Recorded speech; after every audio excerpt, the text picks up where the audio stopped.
ತುಂಬ ಜನಕ್ಕೆ ಮುದ್ದೆ ಮಾಡಬೇಕು, ಒಂದು ಹೆಲ್ದಿ ಲೈಫ್ ಸ್ಟೈಲ್‌ನ ಲೀಡ್ ಮಾಡಬೇಕು, ಡೈಲಿ ಮುದ್ದೆ ಮಾಡ್ಕೋಬೇಕು ಅಂತ ಅನಿಸ್ತಾ ಇರುತ್ತೆ. ಬಟ್ ಕೆಲವು ಟ್ರಿಕ್ಸ್‌ನ ಫಾಲೋ ಮಾಡಿಕೊಂಡೆ ಮುದ್ದೆನ ಈಸಿಯಾಗಿ ಮಾಡ್ಕೋಬೋದು.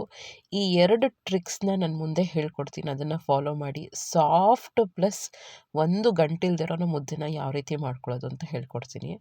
ಈ ಸೈಜ್ ಗ್ಲಾಸಲ್ಲಿ 3 ಗ್ಲಾಸಷ್ಟು ನೀರನ್ನು ತೊಗೊಂಡಿದ್ದೆ. 4 ಸ್ಪೂನಷ್ಟು ಇಲ್ಲಿ ರಾಗಿ ಹಿಟ್ಟನ್ನು ತೊಗೊಂಡಿದ್ದೀನಿ. ರಾಗಿ ಹಿಟ್ಟನ್ನು ಮೇಯ್ನಾಗಿ ತರಿಯಾಗಿಯೇ ಆಡಿಸ್ಕೊಂಬರ್ಬೇಕು, ಅಂದರೆ ಹಿಟ್ಟನ್ನು ಮಾಡ್ಕೊಬೇಕು. ಅದನ್ನು ಪೇಸ್ಟ್ ಮಾಡ್ಕೊಂಡಿದ್ದೀನಿ. ಒಂದು 1/4 ಗ್ಲಾಸಷ್ಟು, ಅರ್ಧ ಗ್ಲಾಸಷ್ಟು ನೀರು ಹಾಕ್ಕೊಂಡು ಪೇಸ್ಟ್ ಮಾಡ್ಕೊಂಡಿದ್ದೀನಿ. ಇಲ್ಲಿ ಅನ್ನ ಮಿಕ್ಕಿತ್ತು ಅಂತ ಅನ್ನ ಹಾಕಿದ್ದೀನಿ. ಬೇಕಿದ್ರೆ ಅನ್ನ ಹಾಕ್ಕೋಬೋದು, ಇಲ್ಲ ಅಂದ್ರೆ ಸೇಮ್ ಮೆಥಡಲ್ಲಿ ನೀವು ಬರೀ ಹಿಟ್ಟಲ್ಲೂ ಹಾಕ್ಕೋಬೋದು. ಈಗ ಅನ್ನ ಮತ್ತು 3 ಗ್ಲಾಸ್ ನೀರು ಬೇಯಕ್ಕೆ ಬಿಟ್ಟಿದ್ದೀನಿ. ಸ್ವಲ್ಪ ಕುದಿ ಬಂದಾದ್ಮೇಲೆನೆ ಈ ರೀತಿ ಮಿಕ್ಸ್ ಮಾಡ್ಕೊಂಡಿದ್ವಲ್ಲ ರಾಗಿ ಹಿಟ್ಟು, ನೀರು, ಅದನ್ನು ಹಾಕಿ ಚೆನ್ನಾಗಿ ಮಿಕ್ಸ್ ಮಾಡ್ಕೋಬೇಕು. ಇಲ್ಲಿ ಈ ಸ್ಟೇಜಲ್ಲಿ ನಾವು ಗಂಜಿ ಮಾಡ್ಕೋಬೇಕು. ಇದೇ ಮೇಯ್ನಾಗಿ.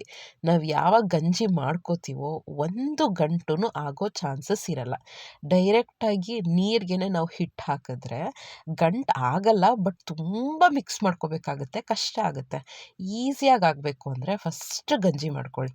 ಈ ರೀತಿ ಬೇಕಿದ್ರೆ ಉಪ್ಪು ಹಾಕ್ಕೋಬೋದು, ಎಣ್ಣೆ ಹಾಕ್ಕೋಬೋದು, ನಿಮ್ಮ ಇಷ್ಟ. ಇದೆಲ್ಲ ಸ್ವಲ್ಪ ಪ್ರಾಸೆಸ್ನ ಈಸಿ ಮಾಡುತ್ತೆ. ಬಟ್ ಇಲ್ಲ ಅಂದ್ರೆ ಬರೀ ಈ ರೀತಿ ಗಂಜಿ ಮಾಡಿಕೊಂಡು ಆ ಗಂಜಿ ಆದಮೇಲೆ ಹಿಟ್ಟನ್ನು ಹಾಕ್ಕೊಳ್ಳಿ. ಎಷ್ಟು ಹಾಕ್ಕೋಬೇಕು? 1/4 3 ಗ್ಲಾಸ್ಗೆ 1.5 1/4 ಹಿಟ್ಟನ್ನು ಹಾಕ್ಕೊಂಡು ಈ ರೀತಿ ಬೇಯಿಸಿ ಎಷ್ಟೊತ್ತು ಹಿಟ್ಟು ಹಾಕಿ 30 ಸೆಕೆಂಡ್ ಬೇಯಿಸಿ ಸಾಕು, ಆಯಿತಾ? 30 ಸೆಕೆಂಡ್ ಹಾಕಿದ ತಕ್ಷಣ ಈ ರೀತಿ ಮಿಕ್ಸ್ ಮಾಡೋಕ್ಕೆ ಸ್ಟಾರ್ಟ್ ಮಾಡಿ. ಟ್ರಸ್ಟ್ ಮೀ, ಈ ಮೆಥಡಲ್ಲಿ ಮಾಡಿ.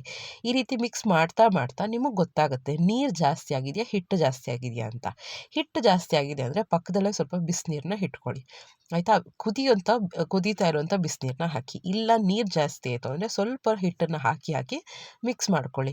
ಈ ಮುದ್ದೆಗೆ ಇಷ್ಟೇ ಅಳತೆ ಹಿಟ್ಟು, ಇಷ್ಟೇ ನೀರು ಅಂತ ಯಾರೂ ಹೇಳೋಕ್ಕಾಗಲ್ಲ. ಯಾಕೆಂದರೆ ಒಂದೊಂದು ಹಿಟ್ಟು ಒಂದೊಂದು ಥರ ನೀರನ್ನು ಅಬ್ಸರ್ವ್ ಮಾಡ್ಕೊಳ್ಳುತ್ತೆ. ಸೊ ಆ ರೀತಿ ಆಮೇಲೆ ಚೆನ್ನಾಗಿ ಮಿಕ್ಸ್ ಮಾಡ್ಕೊಂಡಾದ್ಮೇಲೆ ಲಿಡ್ನ ಕ್ಲೋಸ್ ಮಾಡಿ 2 ನಿಮಿಷ ಲೋ ಫ್ಲೇಮಲ್ಲಿ, ಅಥವಾ ಇದು 3 ಮುದ್ದೆಗೆ, ನೀವು ಜಾಸ್ತಿ ಮಾಡ್ತಾ ಇದ್ದೀನ ಅದರ ಪ್ರಕಾರ ಮಾಡ್ಕೊಳ್ಳಿ.